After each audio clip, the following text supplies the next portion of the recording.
క్రమక్రమంగా పవన్ కళ్యాణ్ గారి స్వరం మారుతుందా? ఎందుకంటే మొన్న భోగాపురం ఎయిర్పోర్ట్ ప్రారంభోత్సవం సందర్భంగా కొన్ని కీలక వ్యాఖ్యలు చేశారు. దాని తర్వాత ఒక చర్చ అయితే మొదలైంది. ఒకటి, చంద్రబాబు నాయుడు గారు పవన్ కళ్యాణ్ గారి కంటే రాజకీయంలో సీనియర్ నాయకుడు, అలాగే మోడీ గురించి కూడా బాగా తెలిసిన వ్యక్తి, అలాగే ఒకప్పుడు మోడీని బాగా విమర్శించిన వ్యక్తి కూడా. Who is Modi, where is Modi identity అని చెప్పి నేషనల్ ఛానల్లో ఇంటర్వ్యూలు ఇచ్చినప్పుడు కూడా ప్రశ్నించిన వ్యక్తి. కానీ పవన్ కళ్యాణ్ గారికి మొదటి నుంచి అంటే మోడీ గారు అంటే అభిమానం. అందుకే ఆయనతో బీజేపీతో అప్పటి నుంచి కలిసి ఎన్డీఏలో కలిసి కొనసాగుతూ వచ్చి మొన్న కూడా కూటమిగా ఏర్పాటు చేయడంలో కీలక పాత్ర పోషించారు. ఇప్పుడు తాజాగా మోడీ మీద చేసిన వ్యాఖ్యలకు సంబంధించి మొన్న ఆయన మాట్లాడిన మాటల తర్వాత ఈయనకున్న ప్రేమ బాబు గారికి ఎందుకు లేదు, బాబు గారు ఎందుకు ఆ తరహా వ్యాఖ్యలు చేయలేదు అనేది ఒక చర్చ అయితే మొదలైంది. ఒకసారి పవన్ కళ్యాణ్ గారు అసలు ఎందుకు పొత్తు పెట్టుకున్నా అనే దాని మీద ఒక క్లారిటీ ఇచ్చారు. మోడీని ఎందుకు తిడుతున్నారు అనే దాని మీద కూడా కొన్ని మాటలు మాట్లాడి ఒకసారి అది విన్నాం. అంటే ఆయన్ని అనకూడని మాట్లాడుతూ ఉంటే నా గుండె కదిలించేసింది, కన్నీళ్ళు వచ్చినాయి, బాధ వచ్చింది. దేశం కోసం కష్టపడే వారికి ఇవా చివరికి మనం ఇచ్చేదే. కొత్త తరానికి ఏం తెలుసు? ఆయన పడ్డ కష్టం. ఒక్క రోజు కూడా సెలవు తీసుకోలేదు మన ప్రధానమంత్రి గారు. ఈరోజు పెట్టుబడులు వస్తున్నాయి మనకి, ఒక్క రోజు కూడా సెలవు తీసుకోలేదు. శత్రు దేశాలు, మన అభివృద్ధికి ఈర్ష్యపడే పశ్చిమ దేశాలు, వీటన్నిటినీ తట్టుకొని ఒకవైపు విదేశాల్లో ఉండే శత్రువులతో పోరాడాలి, దేశాన్ని అభివృద్ధి పదంలో తీసుకెళ్దామంటే అంతర్గత శత్రువులతో పోరాడాలి. అలాంటి వ్యక్తికి మనం ఇవ్వగలిగేది కేవలం మేమున్నాం మీ వెంట, మీ మీద మాట పడితే అది మా మీద పడ్డట్టే, అదే మనం వారికి ఇవ్వాల్సింది. నిజంగా ఆయన జంతర్ మంత్రులు అన్ని మాట్లాడుతూ ఉంటే నేను ఈ రోజున ప్రధానమంత్రి గారికి ఒకటే ఇస్తున్నాను, మిమ్మల్ని కొట్టే నాయకుడు లేడు ఈ భారతదేశంలో, రాబోడు. కానీ మీరు పడ్డ శ్రమ, మీరు పడ్డ కష్టం ఎవరు తీసుకోలేరు. ఎన్ని బాధలు పడ్డా, ఎన్ని దెబ్బలు తిన్నా ఈరోజు మనం గర్వంగా చెప్పుకుంటున్నాం. మన ఉత్తరాంధ్రకి ఎయిర్పోర్ట్లు వచ్చినాయి, ఇన్ని లక్షల పెట్టుబడులు వచ్చింది ఆంధ్రప్రదేశ్కి. ఓకే సార్, ఇది అదే అందరూ వినే ఉంటారు. దీని తర్వాత ఇమీడియట్గా ట్రోల్ అయ్యింది. ఒకప్పుడు మోడీని కానీ బీజేపీని కానీ ఈయన ఎలా తిట్టారు, ఈయన వల్లే మోడీ వల్లే రాష్ట్రం విభజన జరిగింది, రాష్ట్రం విడిపోయింది అని ఆ మాటలు ట్రోల్ అవుతున్నాయి. ఇంకొకటి ఈయన అన్నారు కదా, ఈ తరం వారికి తెలియదు మోడీ గురించి అనేది. చంద్రబాబు నాయుడు గారు ఏమి ఈ తరం వ్యక్తి కాదు, ఇంతకుముందు వీళ్ళతో కలిసి నడిచిన వ్యక్తి బీజేపీతో.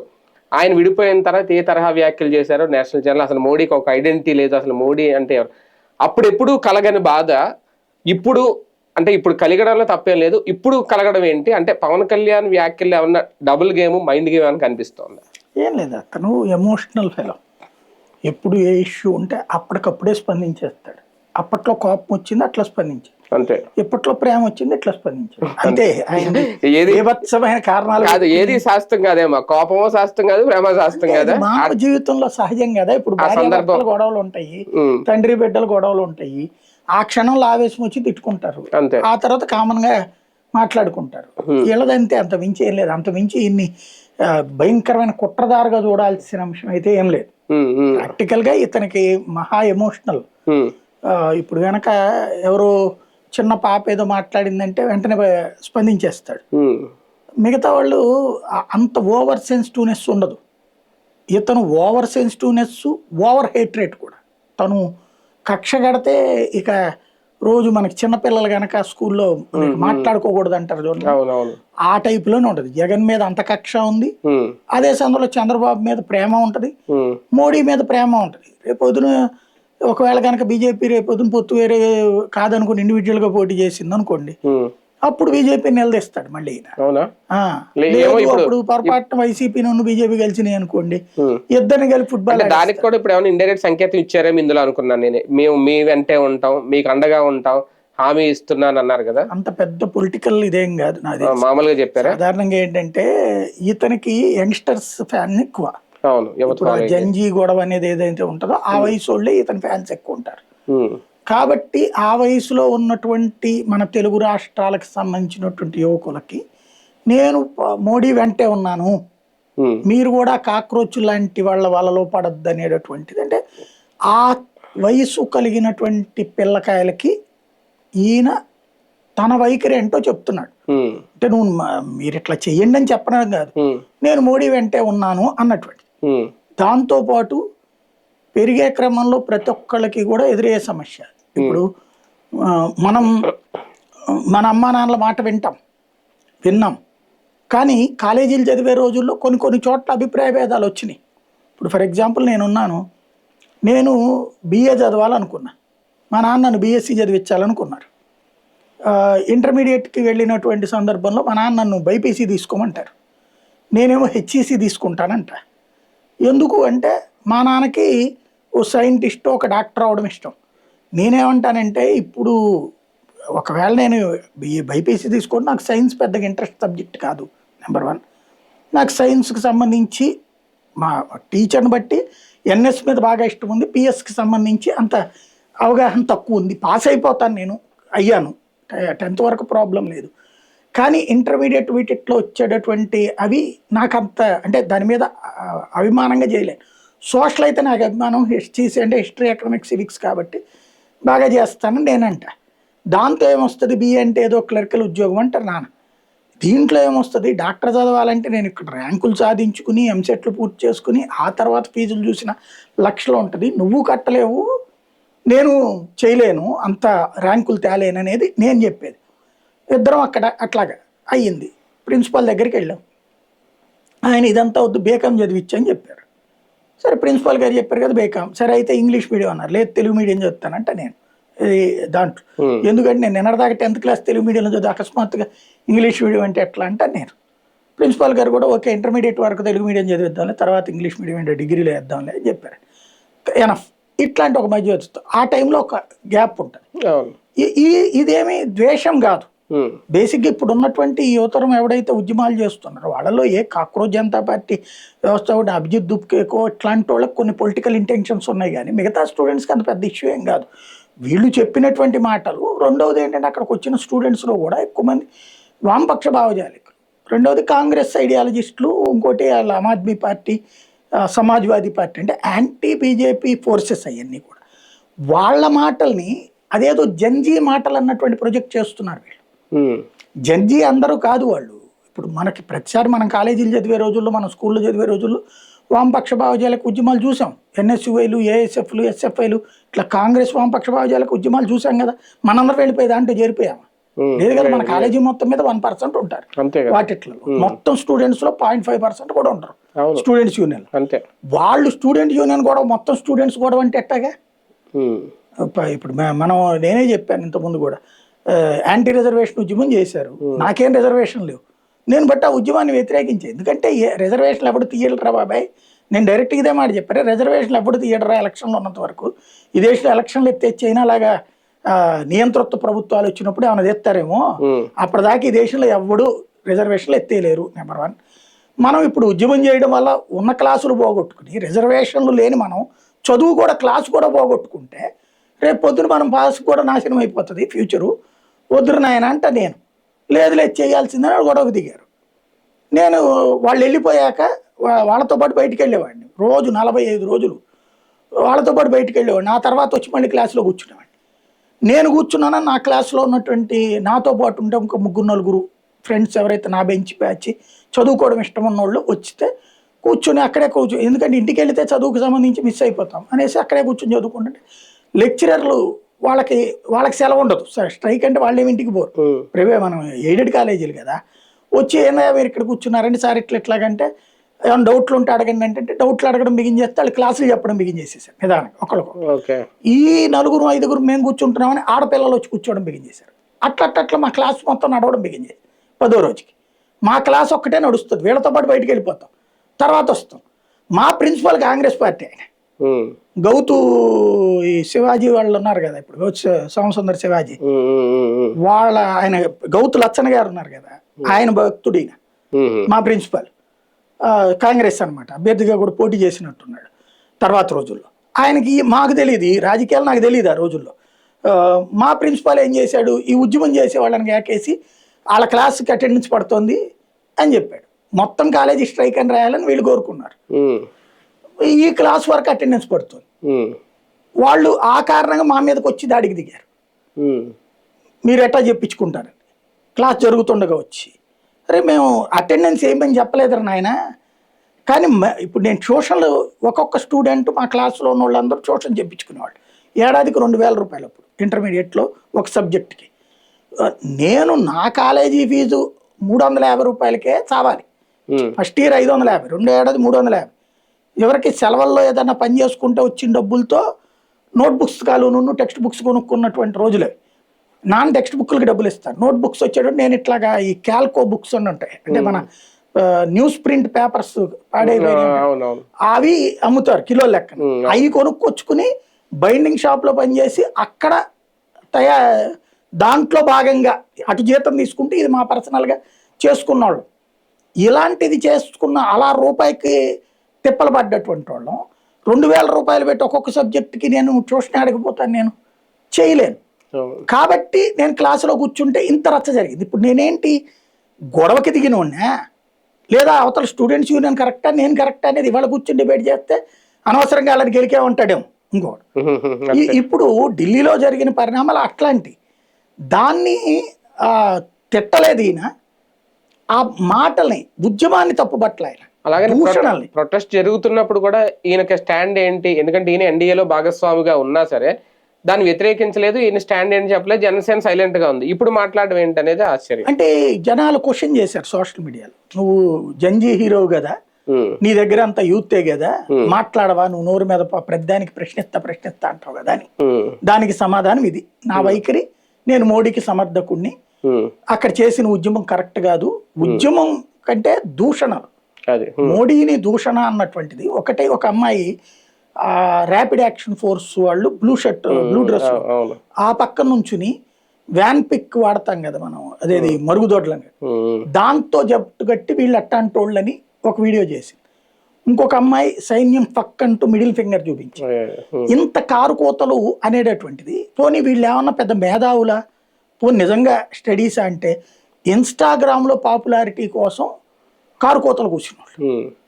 ఆ కారు కోతలు వాస్తవంగా చెప్పాలంటే దేశంలోనే ఒక పెద్ద విప్లవాన్ని సృష్టించిన ఏం చెప్పాలి. రోడ్డు మీద ఎక్కడ పడితే అక్కడ నిలదీస్తున్నారు వాళ్ళని, పిల్లల్ని. ఇది బీజేపీ చేయట్లా, ఆర్ఎస్సీ చేయట్లా.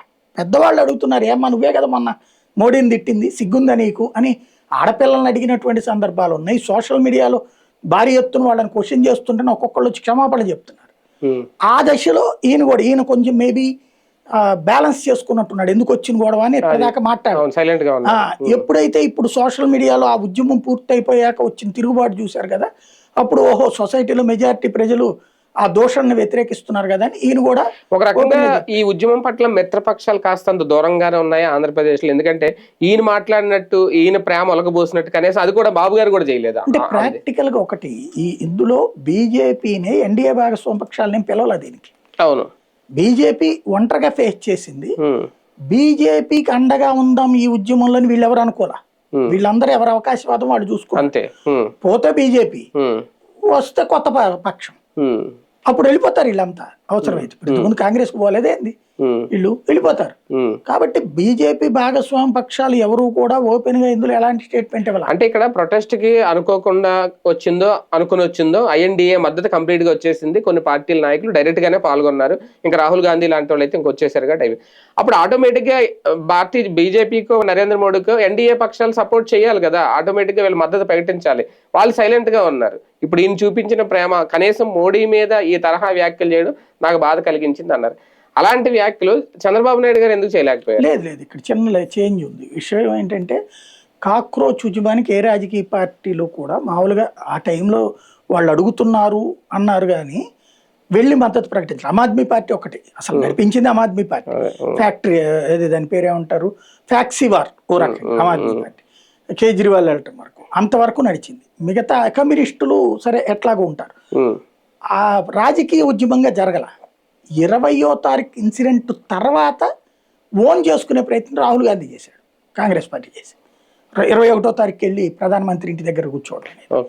కాబట్టి అది అతను ఎప్పుడైతే క్యాష్ చేసుకోవడం ప్రారంభించాడో అప్పుడు వెంటనే కేజ్రీవాల్ రాహుల్ గాంధీకి వ్యతిరేకంగా వెళ్ళి ఉద్యమకారులతో కూర్చుని ఇతను గ్రాప్ చేసేస్తున్నాడని చెప్పాడు. అంటే అక్కడ రాజకీయం జరిగింది. పార్లమెంట్ ముట్టడించాలి అనే దాని వెనక్కి కూడా ఎవరు లేదు, వీళ్ళు డైరెక్ట్ కాక్రోచ్ జనతా పార్టీకి behind the screen Aam Aadmi Party నడిపించింది, అంతే తప్పించి కాంగ్రెస్ ఇలా హస్తమేం లేదు. వీళ్ళందరూ ఏంటంటే చోద్యం చూశారు. సక్సెస్ అయితే కుర్రాళ్ళ వెనకాల ఉందాం, ఫెయిల్ అయితే కనుక కుర్రాళ్ళది బేగి కాదు కదా అనుకో. అంటే మల్లికార్జున ఖర్గే పుట్టినరోజుకి వెళ్ళి అటు నుంచి అంటే మేము సడన్ గా వచ్చేసాం ముట్టడించడానికి అని చెప్పి రాహుల్ గాంధీ చెప్పడం, అదే టైంలో వీళ్ళు రావడం, ఇదంతా ప్రీ ప్లాన్డ్ కాదా జరిగింది? కాక్రోచ్ జనతా పార్టీ ఉద్యమం అయిపోయి సక్సెస్ అయిపోయిన తర్వాత గొడవ లాఠీ చార్జ్ అయిపోయాక అప్పుడు కాంగ్రెస్ పార్టీకి వీళ్ళకి బాగా పబ్లిసిటీ వస్తుంది వరల్డ్ వైడ్ గా, మనల్ని మర్చిపోతారనే ఫీలింగ్ వచ్చింది. అందుకోసం ఆ సాయంత్రం చేసిన ఎత్తుగడ అంతే తప్పించి, అంటే నేను అనేది అదే, కేజ్రీవాల్ కూడా అదే అంది, మీరు చేసిన ఉద్యమాన్ని ఆయన క్యాప్చర్ చేస్తున్నాడు అని. అక్కడ కాంగ్రెస్ ఆడిన నాటకం ఏంటంటే ఆ ఉద్యమ ప్రచారాన్ని తను హైజాక్ చేయాలనుకుని అందుకోసం ప్రధానమంత్రి ఇంటి ముందు డ్రామా చేసింది. కాక్రోచ్ జనతా పార్టీ వాడు ఎవడు రాలేదు అక్కడికి, దాన్ని బట్టి నేను అర్థం చేసుకోవచ్చు. ఇంకోటి cockroach Janata party still now Rahul గాంధీకి మద్దతు ప్రకటించరా, వాళ్ళు ఏ పార్టీకి మద్దతు ప్రకటించరా, కేజ్రీవాల్ ఒక్క అతనికే తోడు నిలబడ్డారు వాళ్ళు. అది తేడా. క్రమక్రమంగా ఏమన్నా ఆంధ్రప్రదేశ్ రాజకీయాల్లో మార్పులు ఏమన్నా వస్తాయి పవన్ కళ్యాణ్ గారు? ఎందుకంటే ఒకసారి ఒకసారి నేను అలయన్స్ కోసం ఎందుకు తప్పన పడ్డాను, మీ నాయకత్వం మాకు కావాలి ఎందుకు తప్పన పడ్డానంటే, ఈ రోజు ఎయిర్పోర్ట్ ఆపేశారు. ఒక చిన్నపాటి ఎర్ర బస్సు కూడా రాని చోట ఎయిర్పోర్ట్ అవసరం లేదన్న వ్యక్తులకి సమాధానం ఇదే. ఇన్ని వేల మందికి ఇన్ని వేల కోట్ల పెట్టుబడి వచ్చింది అంటే ఆశీస్సులు కావాలంటే దేశం కోసం నిలబడే నాయకుడికి మన అండగా ఉంటే ఏం జరుగుతుందనడానికే ఈ భోగాపురం ఎయిర్పోర్ట్ ఈ రోజు ప్రారంభోత్సవం నిలువెత్తు నిదర్శనం.